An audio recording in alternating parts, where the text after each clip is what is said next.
Well, you're not wrong. Podcast episode 15. Hey y'all. It's popping slimes.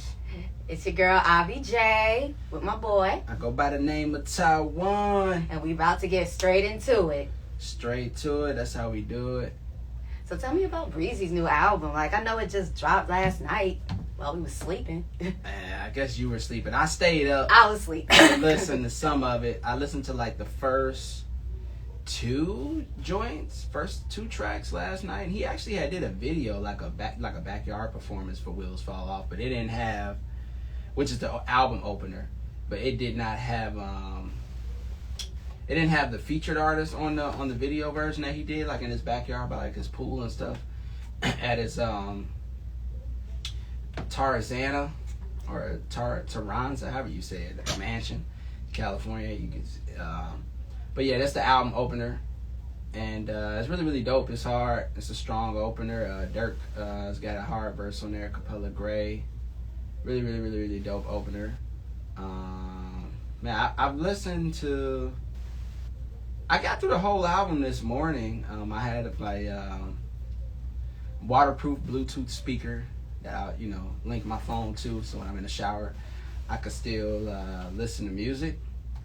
And I got all the way through it. Some of the songs, I was like moving around or whatever, so I didn't hear some of them, but I'm just gonna only give like a light review right now. But so far, I haven't heard one bad song. Sounds really, really dope. I think it's a strong album by Chris Brown. 10 studio album, man. Talk about the longevity. Like, are you trying to listen to a little bit? Yeah, because it's funny. You said till the wheels fall off. The funny thing about that is, are you familiar with Static Major, the producer? Right. He worked with Timbaland, Missy Elliott, Lil Wayne, Aaliyah. He had a song called Till the Wheels Fall Off. Okay. And he made it featuring Lil Wayne. Oh, wow. I never heard that one. Yeah, because, Static Major, he basically made a lot of demos, being a producer. Yeah. Like he had demos for so many tracks for like Genuine, Aaliyah, Keith Sweat, Pleasure P. I know he passed. Yeah, he even wrote that song, On the Hotline. He had his own version of On the Hotline called After Dark, which would have been a great song for Pleasure P, if anything. Yeah, he was featured on Drake's Scorpion album, too. Mm-hmm. Yeah, no, go ahead. Yeah, After Dark. I heard that song, yeah. Okay. Like Static Major, he definitely was. That's one on of the the Static Major album? Static Major has a song called After Dark, and that song was on the Hotline original. And After Dark, he had Drake has. What's that? On the Hotline by Pretty Ricky. Oh, okay. I didn't know who you were talking. Okay, I guess I. Yeah, it was Pretty Ricky. And he had one called After Dark, which is a real smooth song. Okay. And, and obviously on Scorpion, Drake has After Dark, and that's featuring Ty Dolla $ign. And me and a friend of mine who's a producer, he goes by Rudy P. Magic. He's also a speaker. Me and him were talking about how someone like Static Major would have been like a really great mentor to someone like Ty Dolla $ign and Party Next Door, and how influential he is. But he probably did really influence them. Oh, yeah. Yeah, I didn't even think about Static Major too. I always thought it was Wayne. Like I always said, like Lollipop featuring Static Major, but I didn't know that was Static Major singing "Shawty Wanna Die." Yeah, I thought that was Wayne singing that part, but it's not. But Static knows how to mix it too, because it could be both of them harmonizing. Right. Mm. But so Till the Wheels Fall Off, C.A.B, which stands for. When I first heard it, I thought he was gonna be singing about a girl catching the cab and they running off somewhere, but that's not the case. It's Catch a Body. He's talking about being in the party, being in the club, and get ready to smash a new girl. He said he not cuffing nothing tonight. That joint is featuring 5-Year-Old Foreign. It's got a lot of 5-Year-Old Foreign influence in it too. It's got that New York drill type beat, but Chris Brown singing over it, flowing over it, and that's really, really dope. He actually dropped the C.A.B video last night too, right after the album dropped. The visual effects in that video is dope. He's coming hard with these videos. Like I knew the Warm Embrace video was coming, but this C.A.B video was a surprise. I didn't know that. I wasn't expecting that. So far we've gotten Iffy video, we've gotten Warm Embrace video, and then this C.A.B video. Like I said, I ran through the whole album. I haven't really gotten to like really, really listen. I'm gonna sit with this whole weekend. That's pretty much all I'm gonna be listening to. As I said, phone will do not disturb. I'm locking in, listening to the Breezy album all weekend. The Addicted with Lil Baby is hard. I was hoping that Lil Baby and Chris Brown would do something, especially since they getting ready to go on tour this summer. I'm like, it's dope to get some music going together and start promoting that so they can have something to perform together during their tour. And yeah, Possessive with Lil Wayne and Blue. That joint is hard. Wayne went crazy on that. Man, I actually will say, like, it's some pretty this is a big look for like an artist like a Blue or 504 or Capella Gray, like especially Capella Gray and Blue. Like they got a couple of songs that people are familiar with, but I still like they still like up and coming artists. Like to be on a Breezy album, like I can see Breezy like doing a song with them for their album, but it's another thing to be on his album. I think it's kind of, I don't know That's if you look. Said this or not, but it was somebody that was referencing about how Chris Brown will do songs with people not because they're on his level, but just because he's cool with them, like Lil Baby. Yeah, I gotta say, Lil Wayne does that. Lil Wayne will do a song with anybody. I feel like if he likes the song, he likes the artist. It don't matter if you're not that popular or whatever, or if you up on the up and up. Like I feel like he'll do a song with anybody. Chris Brown's kind of like that too. Chris Brown is like featured over probably 200 some songs now at this point with a lot of I think they just love artists. The music. Yeah, they just love the music. They just want to create. I think it's just the creator in them the artist in them that just wants to hop on. Right. I don't think it's always about like, okay, well, I'm this type of person, so I'm not going to be on this person's album or have this person on my album because I'm so high. I don't even think they care about that. Yeah, I mean, some people don't. I mean, if they feel like they can contribute and they like the art, I can see that too. And it's also like, that's how you stay relevant when you're a bigger artist. Tapping in with the youth, tapping in with the hot guys coming up. That's how you keep your name, and that's how you stay hot amongst the younger generation. That's how you stay relevant. But that's still a big look, though, for them to be featured on this album. The people that, may know them or don't know them, like, everybody's going to know who these people are. At least have heard them, seen them on this track list with the, type of audience Chris Brown has. Man. So, yeah, this is a lengthy album too, 24 songs, an hour and 20 minutes long. If he made the album, it's the final song on here. I have to go back and see. Yeah, I'm gonna have to really Pitch Black was supposed to feature Anderson .Paak. I don't remember hearing them on it. Maybe he got like some background vocals or something, but I don't remember hearing nobody featured on that. But yeah, definitely gonna be, this is just a light review. I have to really, really, really. Was it similar to his self-titled album? Did it have like the same type of energy, in your opinion? I can't really say off of first listen. Because that was like what? His first album was what, 16 that's years 2005, ago? So that was 17 years ago, right. So that was a minute. Yeah, almost 20 years in the game.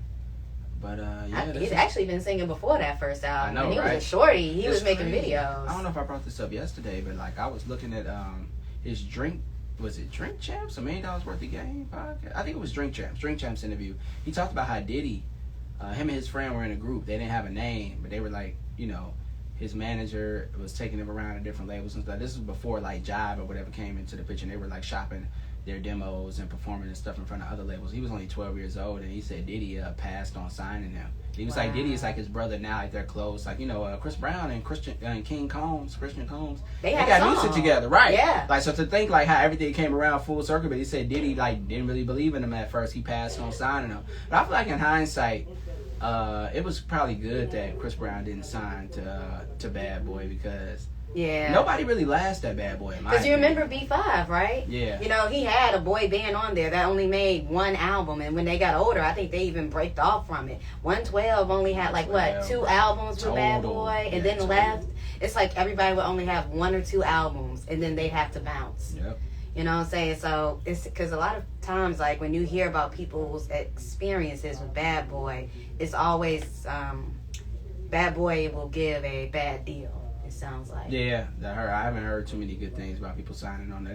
It seems like the artists over there just don't last as long. Like, I feel like Diddy is, he's more of a brand, and he's a brand. He's a businessman. Mogul in other aspects. Like music was kind of like the start to things. But I feel like once Biggie passed away, he transcended into Sean John and Ciroc and all his other business dealings and stuff. Music's not really his bread and butter anymore. It hasn't been in probably almost 20 years, really. Oh, and did you hear about how Cassie's husband posted something in response to Diddy talking about LGBTQ Pride Month, calling him a sassy boy, saying that Diddy was sassy? Nah, I didn't hear, but I heard there was some controversy going on amongst amongst that. Yeah. I didn't hear what her husband said, but I know Diddy was some song Diddy put out. He was saying like, you know, referencing that Cassie had moved on with another man and blah blah blah. Yeah. Yeah, but overall, so far just off of first listen, I definitely feel like, you know, Chris Brown delivered something, man. I'm gonna be really sitting with this, enjoying this the whole summer. Looking forward to the tour. Definitely going to that. Any Chris Brown concert or tour is a must-see for me. It gets my money every time, so I'm definitely going to be in the building for the One of Them Ones tour. And shouts out to the longevity, man. Like I said, 17 years. Probably basically 20 years at this point if you include, you know, songs like Whose Girl Is That and, you know, the C Sizzle Undiscovered album that popped up on Apple Music a couple years ago. It was like, that was basically like his demo and the stuff that he was shopping around. And some of those songs had leaked on YouTube. I was familiar with some of them, but like the Whose Girl Is That video and stuff, he was like 12, 13 in there. So it's just, you know, it's been basically 20 years of Chris Brown, man. This is just, you know, when I'm not gonna lie, like when I first saw like the Running video and all that, I just was like, like this is cool, video. But you know, that was always cool. I'm like, he seems like, you know, he's talented, but I didn't think he was gonna last this long. I'm like, I like Yo more than I did Run It. Yeah, I like Running more, but Yo is a good song too. I like Poppin' too though. Poppin', yeah. He should have shot a video for Poppin'. He said he was going to, but the label didn't want to do it. But he said he did want to do it. I didn't hear that. Yeah, I remember on 106 in Park, he had an interview. It was like one of his first interviews on 106 in Park, and he was talking about his album, and then he was saying how he wanted to make a video for Poppin' and how that was one of his favorite songs on there. Okay, I didn't know that. Yeah. I've seen people on social media say that he should use some type of like they have some type of like editing software you can use to make yourself look younger. They was like, shoot the Poppin' video now. Oh yeah. They just use the editing software to make it turn into your 16-year-old self again. You know what's funny is Meg Thee Stallion even used that instrumental and made a rap for it, for Poppin'. Oh yeah. I forgot how it went, but it was smooth. Yeah, I remember Wayne did a remix on that too. He did. I remember. Yeah, he remixed Poppin'. Yeah, that song is a banger. Like Poppin' still rings off now. I love when he does that song live, you know, that guitar. Yeah, everybody likes that instrumental. Man, that joint is hard. Still sound fresh. That's the thing. Like I've gone back and listened to his first album, and certain songs like Yo, Poppin', Run It. that kind of sounds dated at this point. Cause I kind of remember the time period and the type of crunk music and stuff that was out back then. But like songs like Run It, Ain't No Way. Yo, Ain't No Way, Poppin'. Like those are timeless. Like that's timeless. Those joints still. If those was to drop today, that'll still sound fresh to me. Like those joints are timeless, man. Yeah. And like he made anthems. Like if you're a person that was born in the early 90s, I would probably say late 80s and early 90s, he made literally like the whole soundtrack to your high school like experience. Yeah. Like yeah. You remember like back in I feel like 97 probably be like the cutoff. I feel like he was after that. You might have been a little too young to really appreciate his early work. Yeah, I would say if you were born between like 87 to 97. Right. You know, because that's when he was making that song "Kiss Kiss" with T-Pain. Right.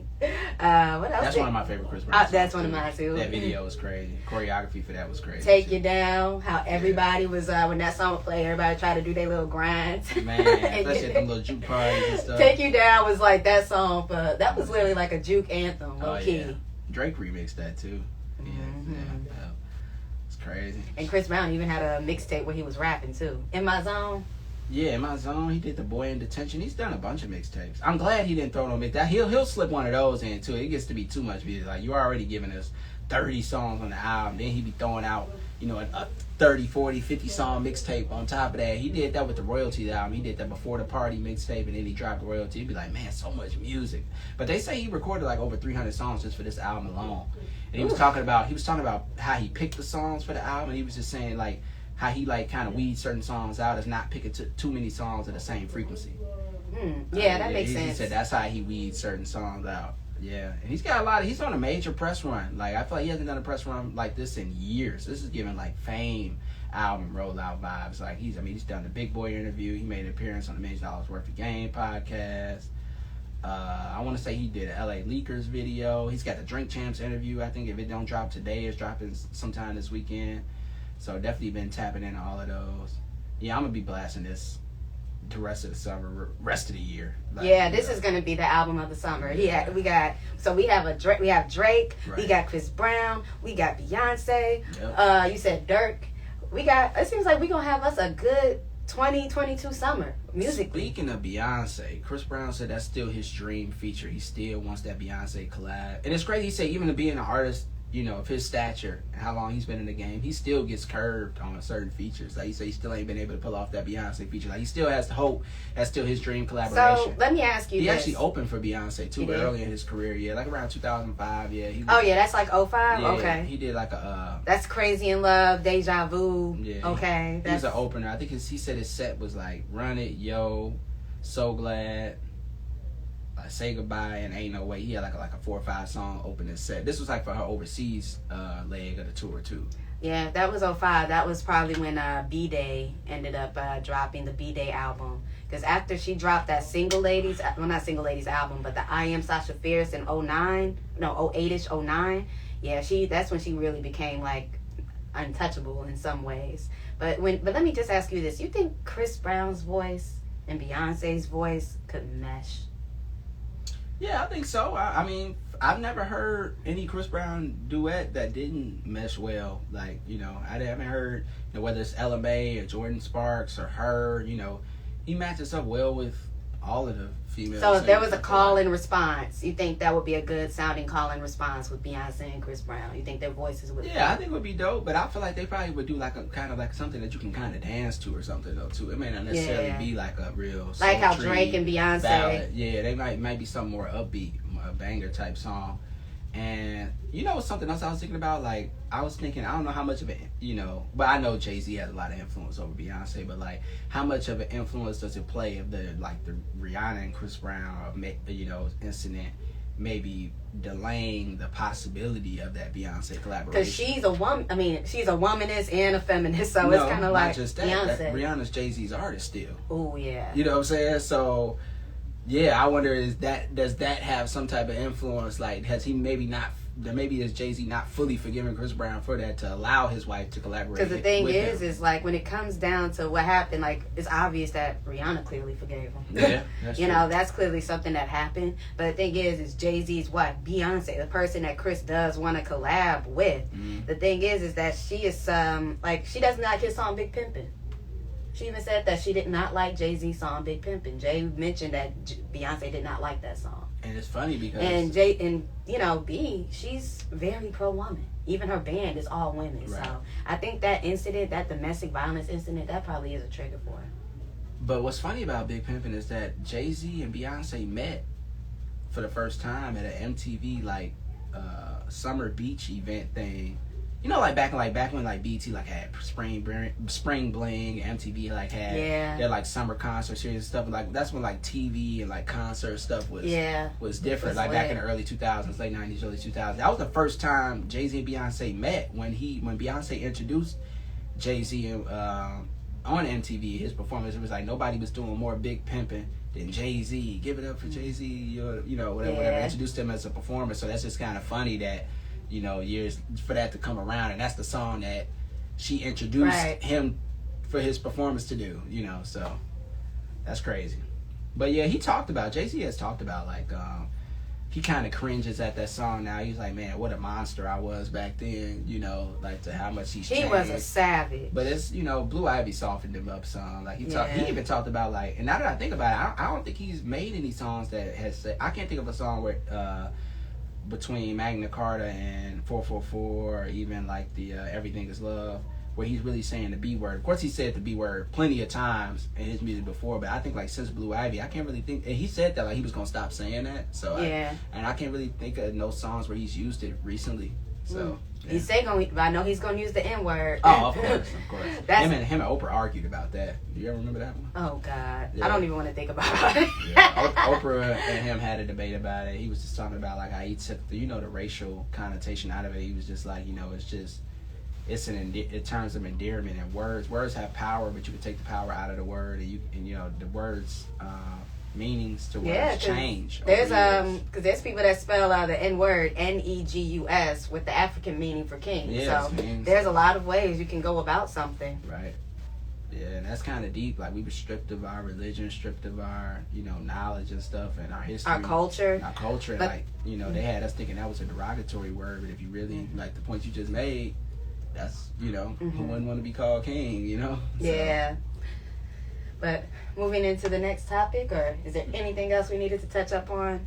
Nah, Chris Brown, I'm gonna just live with it, but that's all I can really talk about it for now. I have to, I only listen to it once all the way through. I gotta really sit with it. I can't really give a proper review off of one listen. I'm not. You gotta internalize. Right. Did you check out that Marion and Mario Verzuz? That was okay. Now there was a meme that was going around that said, "Is this a Verzuz or is this a screen tour?" Now that it was a screen tour. It was definitely a screen tour more than a Verzuz. It was a screen tour where they would just talk a little bit of mess at each other. But it was, if you were, all right, of course, male and female, but especially if you were a little black girl in the early 2000s, you would have so much appreciation for this Verzuz. Because it was like, wow, this is my childhood. I'm looking like we have Mario. We had all the teenage heartthrobs. We had all of the teenage boy heartthrobs and that were just, in our face. We had Omarion. We had Mario. We had Bobby Valentino. Sammy. Ray was J. talking. He was talking. Oh, yeah. He was talking. Pleasure P. Okay, I know. I love me some Pleasure P. Yeah, Ray J. We had Brandy's brother. And they wouldn't let him sing his song. Man, they was singing it for him. It's like, go ahead, get your little one hit off. One wish. But he had Sexy Can I. He had Wait a Minute with Lil' Kim. Yeah, Wait a Minute. That was the first song that he actually had that album. My mom bought that. And that was a smooth song, though. Like, Ray J was real smooth on it. I think Timbaland might have produced that one. Like, probably. Wait a minute. Yeah, I remember that joint. Yeah, I love it. That song was real smooth. Yeah. I think he should have stuck with whoever made that album. I think that's what he should have stuck with. I'm not saying One Wish was bad or anything, but One Wish, it was a good song. It's just that One Wish, it was very... When I hear that song, I just think of 2005. That was like the 2005 anthem. And I think it was like... It was the lyrics that was real good, if anything. That was funny, that whole segment when Sammy, Bobby V, and Pleasure P all got in the got their trio going and was just singing the one wish, one wish, one wish. They just kept singing it, just trolling them. Ray J was blue. He holding the song like, man, how many times, just go ahead and do the song then. Like, it was kind of like, it was like a joke. I'm about to give my son to my grandma. Right. Yeah, he was flat though on that, and off key on that, on One Wish though. He should have had some auto-tune in his mic or something, or got him some tea or some water or something. He was cracking on that joint. It didn't sound the same. And Omarion came out like black royalty, basically. He came out whoever ate a piece of watermelon on the stage and then gave a piece of that watermelon to the audience. Who I've never seen to a fan. Man, that fan is gonna keep that watermelon until it rots. Like shit, like dang, his mouth been on it. I want to keep mine on it. Like who knows? She probably might sell it. Omarion saliva. Who knows? But it was a really good Verzuz. It like really took me back to being like a 10-year-old. Yeah, hearing all of those songs, even hearing like Omarion, he sung "Let Me Hold" the chorus of "Let Me Hold You." Sammy sung the chorus of "Kiss Me Through the Phone." So just hearing all of them sing their songs as well as like the hot songs that they were featured on. So it was really quality. It was cultural. It felt like culture. It felt like a piece of black culture from the early 2000s, late 90s for all of the young girls that like the teenage heartthrobs. Yeah, because Sammy came out in 99. Sammy was like one of the first, even before Bow Wow. Bow Wow was like the first rap CD I bought. But Sammy was one of the first CDs my mom bought for me, period. It was just called Sammy.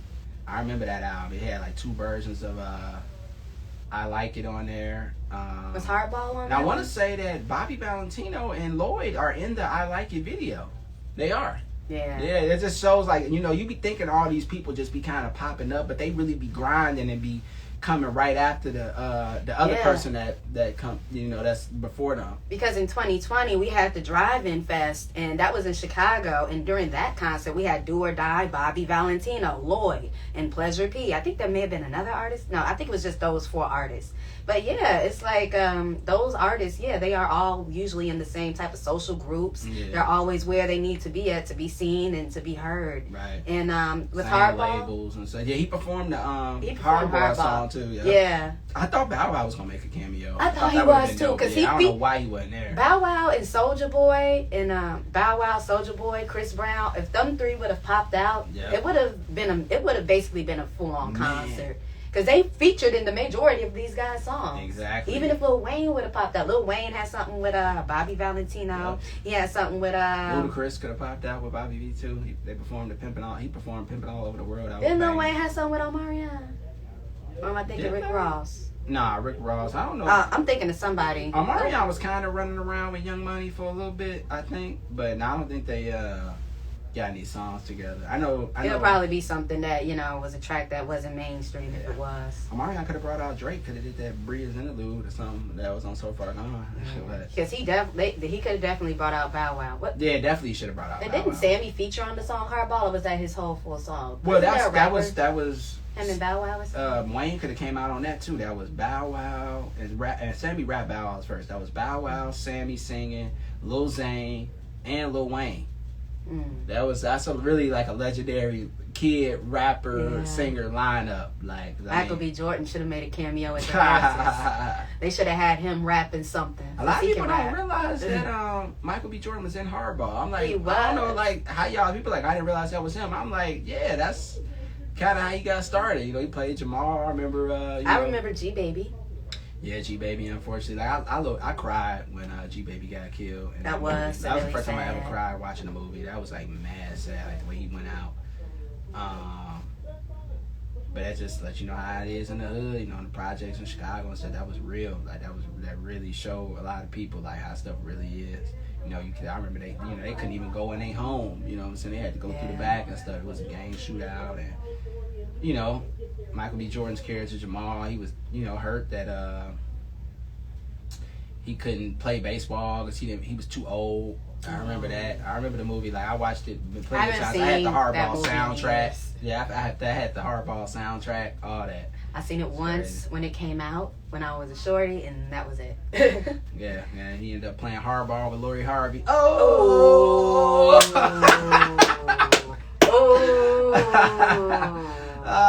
Strikeout, buddy. Nah, just. Dang. Oh man, I had to slip that one in. That was a good one, low-key. Anything else we need to touch on? Because by the looks of it, Michael B. Jordan, it looks like he striked out when it came to Lori Harvey. So, but I don't know if there's anything. Lori Harvey making everybody strike out. So. But let me say, hey, he looked like he got to first base. Oh, he had a home run. He out the park with it. Ain't no maybe got a home run. Shoot, he knocked it all the way out of freaking, I don't know where he's from, but he knocked it all the way out of Sox Park onto the damn Expressway. It sounded like she quit the game, though. It sounded like she quit. Yeah, she quit everybody. What else was I going to say? But, just like how that Verzuz was for the culture and how it was really for a lot of people that were teenagers in that late 90s, early 2000s, Y2K era. Yeah, that was really a Y2K. That was a black Y2K Verzuz concert in a way. Because they were definitely the top dogs in the Y2K era for black youth. They were the up-and-coming freshman class, in a sense, for the Y2K. Oh, yeah. And it would be real smooth to see, the guys that were, the 90s hit, the 90s boy bands and heartthrobs. Or even, just like how we did this with the ladies, for the men for the Verzuz. I hope they do something for the ladies, where they bring out 3LW, TLC, who else was a girl group? Black, 702. Didn't TLC Maya. and Escape do one? Who did Escape go up against? They won it. Or maybe it was SWV and Escape. It was SWV and Escape? I don't remember. I thought it was TLC and Escape. Total. But maybe not. Maybe TLC, Destiny's Child? That'd be crazy, right? But the thing about Destiny's Child is they had the first Destiny's Child was Beyonce, Kelly, Latavia, and Latoya. Then it was Beyonce, Kelly. Some people call her Luggage, but her name was Farrah, and Michelle. And then it became Michelle, Kelly, and Beyonce. But it's more so just Beyonce and Kelly featuring Michelle every once in a while. And then it just became Beyonce. If anything, I love Beyonce. She's one of my favorite artists. But Destiny's Child, in a sense, was Beyonce and company. TLC, and Beyonce is excellent. She is excellence. And TLC, they were a group, Yeah. You got to hear all of them sing. But the thing is they said TLC was one of the greatest and best-selling girl groups of all time. You know. So was Destiny's Child though, right? They said that out of all time, as in no one can compare, as in like they were the best sell, like they outsold all of these other girl groups. I remember that was going on when they dropped that TLC biopic, and it was like, oh, they're the best-selling group of all time, and even better selling than Destiny's Child, because of course, you know, Beyonce was in that group, and you know, people know how prestigious Beyonce is. So to say someone can be on par with Beyonce is probably like the ultimate compliment. Right. You know, so the thing about that is that when it comes down to it, I think TLC, T-Boz, it's not that she has a very unique sounding voice, but I know she only sings one octave. You know, it's not like she has the range that Beyonce or Kelly has. Okay. Or Michelle. I think Michelle has some range, you know. Okay. But T-Boz basically sings in one key. Chili, she sings in one key, and Left Eye basically rap. You know, they made Left this. Eye not here no more, so. Yeah, she's not here anymore. God rest her soul, beautiful soul. But you know, these girls, like, they made good. Just like how Rihanna may not be able to sing as good as like a Beyonce can. What? You think Rihanna can vocally compete with Beyonce? I think she can hold her on. That's the verses I would like. Yeah, she can, but she makes good music. Beyonce and Rihanna. Because what I'm saying is that even though Rihanna cannot vocally keep up with Beyonce, because like that's like somebody saying, can Janet Jackson vocally keep up with Whitney Houston? No. But Janet Jackson can keep up with Whitney Houston in the verses because she did have a lot of hits, and Janet Jackson did make a lot of great songs. Janet Jackson, you know, has her own audience. She's a great dancer. You know, it's just the fact that they had great songs. Like, although they may not be able to compete vocally, they had songs that were just as great. Or Janet and Beyonce, that could be a good verses too. If Aaliyah was still alive, I think Aaliyah and Janet Jackson would have had a really good verses. Because they, not saying that they both fall into that whisper singer category. Like like Janet Jackson, Aaliyah, and Sierra, all three of them kind of fit into that, what some people would call the whisper singers. Okay. But, you know, they all make good songs. They might not be as vocally strong as a Whitney Houston or an Anita Baker, but it doesn't change the fact that their songs sound good, that their voices are beautiful. Okay. You know? So. All right. All this talk about female singers. Give me your top 5 Mount Rushmore R&B female vocalists. All right, Beyonce's definitely on there. Okay.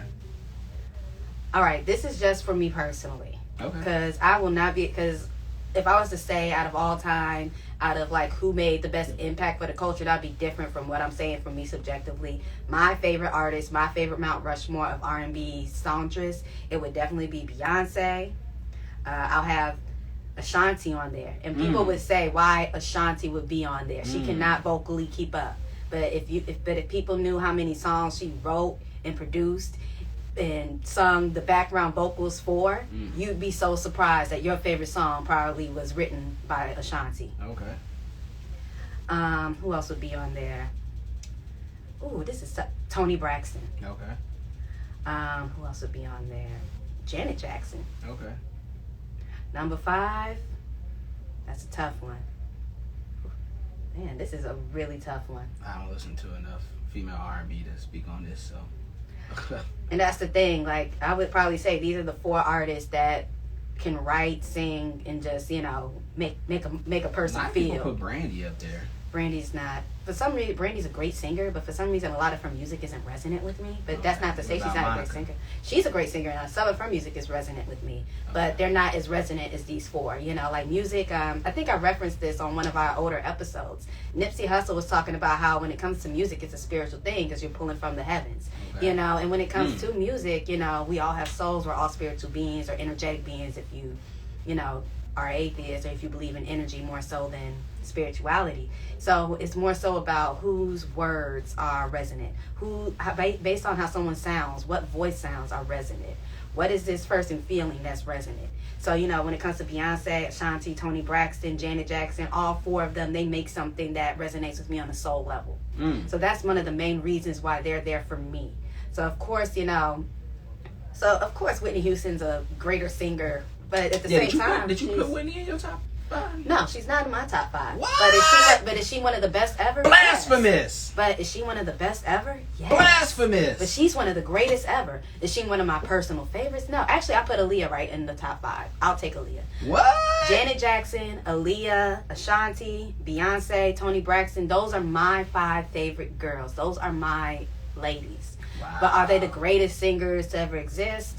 Of course, there are people that are vocally beyond that. But for the same reason, some people might say they'd rather have Chris Brown on their playlist and that Chris Brown would be on their Mount Rushmore before Al Green. That's that person's opinion. Al Green can sing better than, well, that's subjective if you think Al Green or someone like Marvin Gaye or... Well, I know Sam Cooke is one of Chris Brown's biggest influences. I love Sam Cooke. You Send Me, that's a great song. I remember Chris Brown did a Cupid cover for Fashion Rocks back in like 08. I don't know if you remember that. Yeah. Just for the same reason, somebody wouldn't might say, I was like, some men might say, well, men or women might say, Chris Brown, Michael Jackson. Who's another R&B singer that's pretty? Not Trey Songz. Who's somebody else that's really Luther. No, that's Younger. That's a millennial. Other than Chris Brown, Trey Songz, and other than Bryson Tiller. Millennial. Who's another R&B? Okay. Ain't really that many. All right, we'll just say Omarion. Like somebody might say they might like Omarion, Bruno Chris Mars. Brown, and Bruno Mars, and Michael Jackson. While somebody might say, how come Luther Vandross isn't there? How come Ray Charles isn't there? How come Stevie Wonder isn't there? Of course, these guys can sing better than, Of course, these guys vocally are superior, but their music might not resonate with you personally. Right. And that doesn't mean that that makes them less great. I put Luther up there as one of the vocally. Yeah, I put him up there as one of the greatest. King R&B. Some people say Nat King Cole too. I'm not that big of a Nat King Cole fan like that, but if I was to do a vocal Mount Rushmore, Whitney Houston would be number 1 on there. She was one of the best vocalists. Anita Baker would be on there. She was excellent. She's one thing I like about Anita Baker is she showed the world how a woman can have an alto voice and also be feminine. Okay. That's something that I really like about Anita Baker. Is all right. So Anita Baker, Whitney Houston, Aretha you mean Franklin. like a low voice?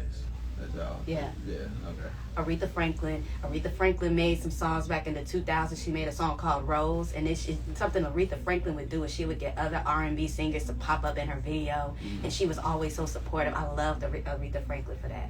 Okay. So vocally, what did I just say? Whitney Houston, Anita Baker, Aretha Franklin. Who else is really? What's her name? Denise, the one that made the song Silly. Silly of me to think that I could ever have you. Oh, I know that song.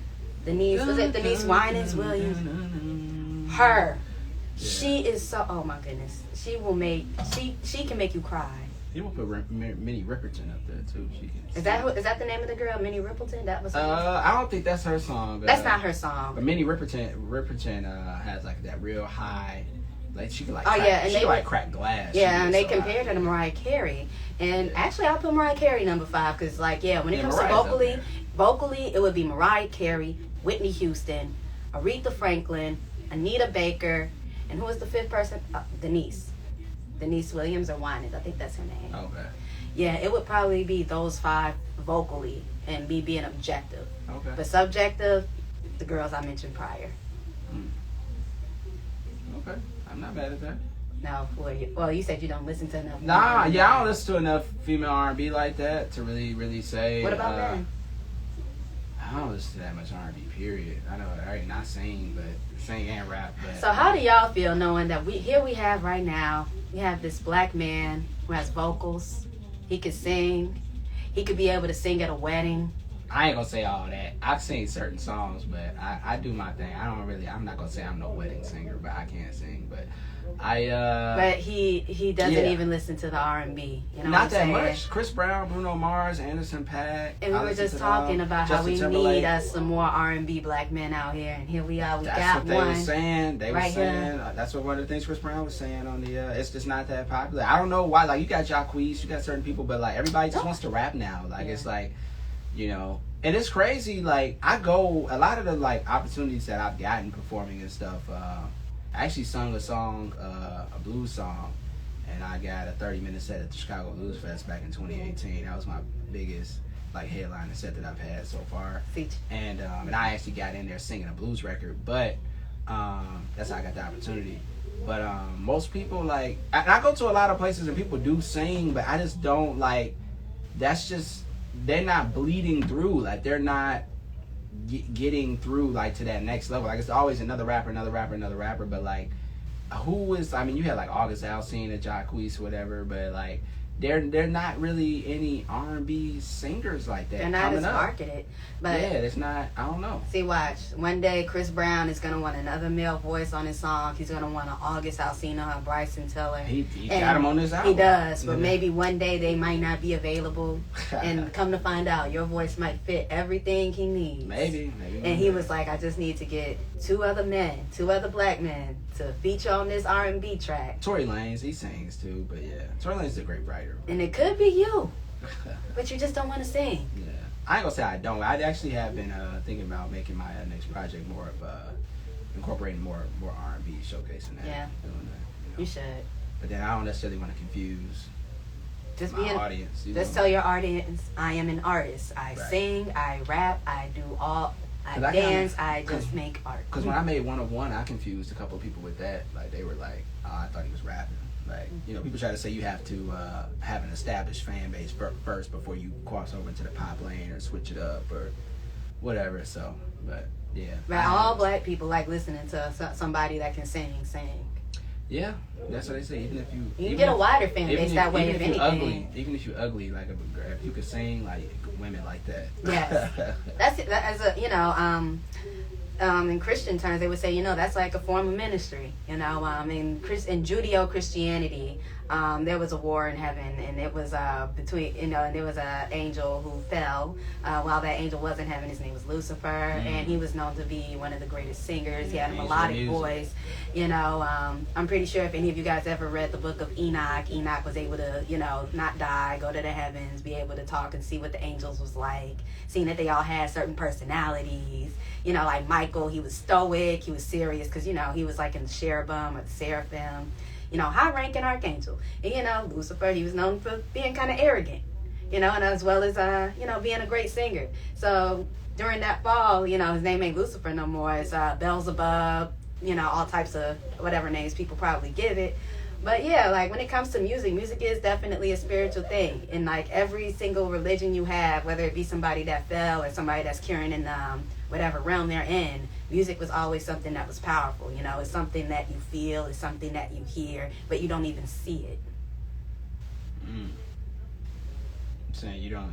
Okay. Like you can't see a person's song, you feel it, but it's not like music has. You pull up the lyrics, but yeah, I see what you're seeing the words. Yeah, I guess you just kind of got to imagine and paint the picture in your mind, but yeah, that's why we have visual videos to make a visual story, because voices don't have aren't tangible.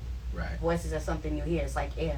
I guess that's why you know he was the angel of music and he was kicked out. You know, whatever, and I guess that's why they talk about like all selling your soul to the devil, like in the music industry or whatever. I think that's just an analogy, well, like a metaphor for just a deep level of self-betrayal, going against your whole. And you know, there's a book that's called The 4 Agreements, and in the 4 agreements, the first agreement is to, number 1, be impeccable with your word.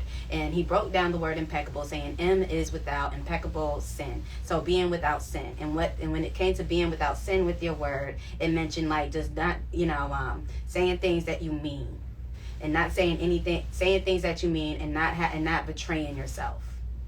You know, so it's just it's real deep, you know. So I saw this meme. I'll show it to you.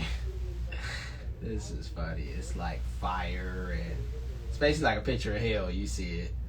I highly doubt. People. I don't believe that. This is funny. I don't know if y'all can see this, but hell only exists if you align yourself with that type of frequency. Those who had sex before marriage and those with tattoos, y'all know your destination. That's crazy. You see this? That's crazy. And if that's their destination, think of the destination of people who judge other people.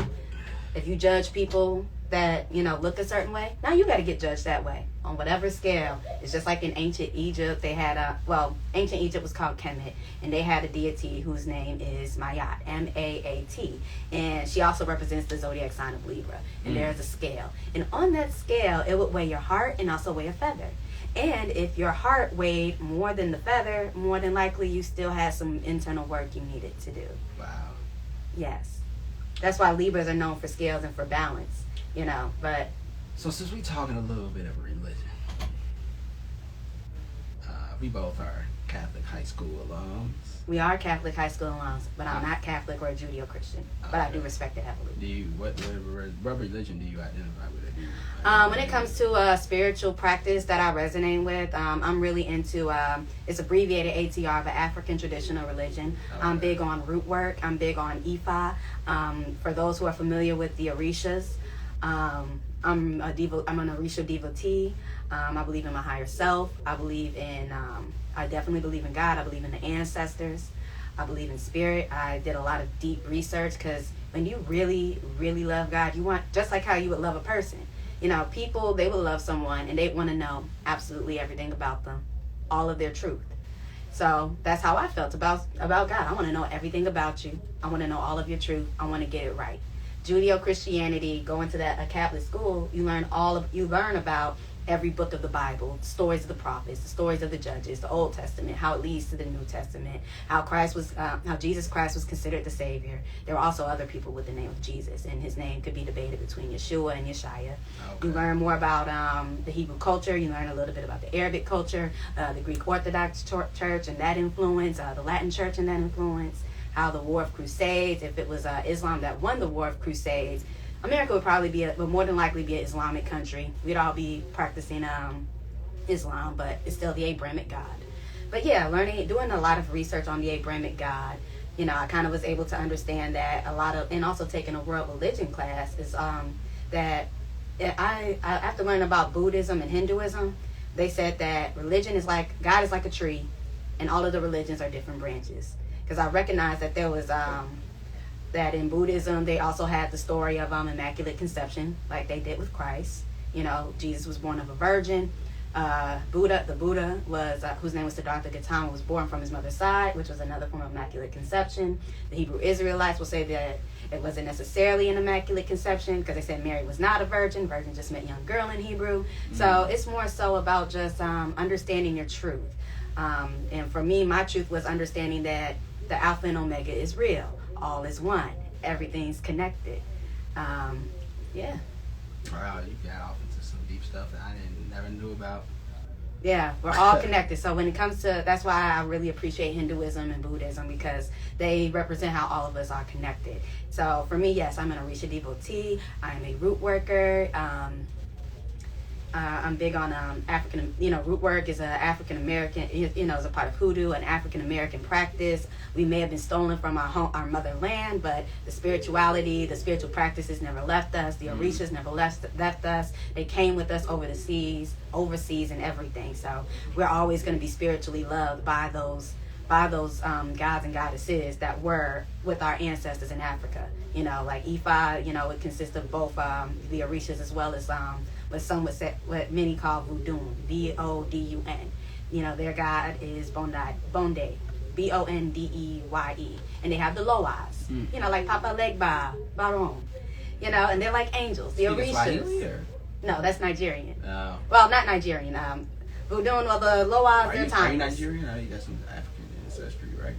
I think all African Americans have African ancestry. You know what I mean, though, yeah. I don't know where I'm from in Africa. I'm an African American. A lot of times when I was at my HBCU, people, they were. I thought like Avion, like your name. I thought it's a Hebrew name. My mom found it in the Bible because she wanted a name that was different.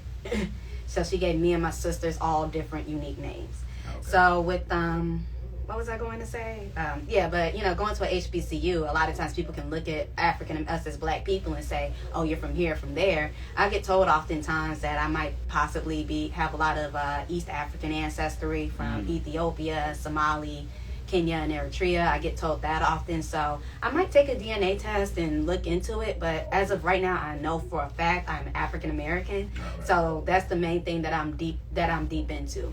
You know. But the reason why I was bringing up the like both of us being Catholic school alums is because my high school, Mount Carmel, is has announced they are exploring the possibility of co-education. I'm like, man, after 122 years, that's a long time. Y'all been around since 1900. Now y'all want to go co-ed. I'm like, why y'all ain't do this back when I was there? I'm pretty sure the guys at Hales Franciscan said the same thing. Man, I know Leo went co-ed, Hales went co-ed. My boarding school that I went to, Glenwood School. I believe that St. Lawrence went co-ed. But yeah, so this is crazy. I guess that, this is crazy. Like, this is crazy. I'm shocked. I had a feeling like maybe it'll happen one day, but not this soon. But yeah, they got a decision to come up to make coming up in August. So yeah, this is gonna be wild. Like I'm like, man, they should have did this when I was there. But it is what it is. I don't know. But this is crazy. Like, I feel like the world is ending. Like, if Mount Carmel goes co-ed. But I think it's good that a lot of these schools are going co-ed because it can help people with understanding how to healthily socialize with the opposite sex. Sure, and that's really important. That's an important skill. I feel like it'll cut out a lot of silliness because guys, just being around guys, so you can we just act so silly and a lot of testosterone, immaturity, yeah, just a lot of just silliness and nonsense goes on, like certain ways that like you wouldn't carry yourself like that or act like that if girls were there. Like, that was one of the things. What's an example? Like, what are some things I don't guys know, would do if just girls stupid stuff like I don't know, just like farting in somebody's face or something crazy, or just burping like just crazy, or just not caring about your appearance or whatever. Like, I'm not gonna say I didn't care about my appearance. I mean, I like to dress for me or make sure that I'm clean, but like I wore my glasses or whatever. Like, I didn't care if I didn't look my best because there wasn't nobody in there to impress. So what you telling me is that there were guys in Mount Carmel that never cared about probably getting their hair cut or getting that stuff off, their face together. So now since there's some girls there, you telling me they gonna try to make sure they get that haircut every 2 weeks. They gonna try to up their shoe game. Yep. They gonna try to up their cologne game. Yep, definitely. Oh, of course. The power that women have. Oh yeah, definitely. We got them. Us as women, we got men switching up their whole demeanors, the way they operate and move. But I mean, that's what a lot of people do for the opposite sex. It's in our biology anyway. So, well, we had like 51 minutes, so I feel like I talked enough. I did too. It was fun. Well, You're Not Wrong podcast, episode 15. I go by the name of Ty Won. Follow me on Instagram at Ty Won Official. That's TYWON Official. Twitter at Ty Won Official. Facebook.com/Ty Won Official. Website TyWonMusic.com. And I am Avi J _AVIJ_ is my Instagram. Give me a follow. If you want to say hi in the DMs, say what's up in the DMs. If you do some music, let me know. We might be able to do an interview on Instagram Live with you one day. So yeah, when it comes to the music, hit us up. Alrighty. Yeah. Checking in, checking out. Yeah. About to go blast this Chris Breezy in the speakers. Oh, yeah. Long time. Bye. All right. Holla. Peace. Mm-hmm.